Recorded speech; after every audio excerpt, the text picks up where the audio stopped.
In the months before overrunning Hue, small groups of North Vietnamese soldiers dressed in civilian clothing infiltrate the city.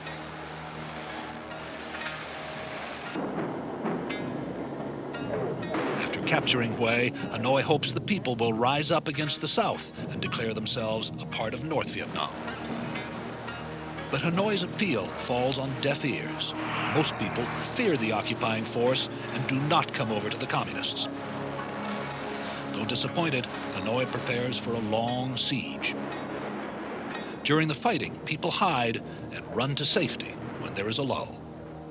Hank Llewellyn, a door gunner on a 1st Cavalry assault helicopter, sees the battle from the air. And the city was burning, was in flames, that portion. There was a mass exodus of civilians in the city. There was total chaos. A large portion of the city was in ruins already. Marines arrived to fight the fortified invaders. Then Wunderlich and his battalion come under fire on the road leading into Hue. Regardless of where you were or what you were doing at that particular minute, it was just a lot of enemy incoming from unknown positions, and reaction to return fire on suspected mortar positions and other enemy locations.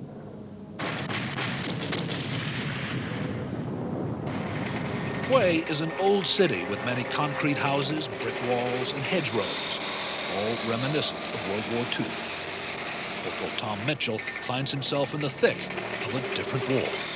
Normally we were bushfighters. You never always saw the enemy very few times unless you were being overrun or it was a really major battle.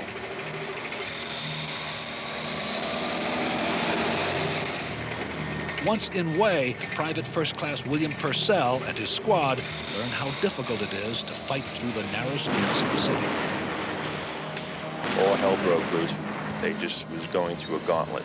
There was fire coming from the buildings.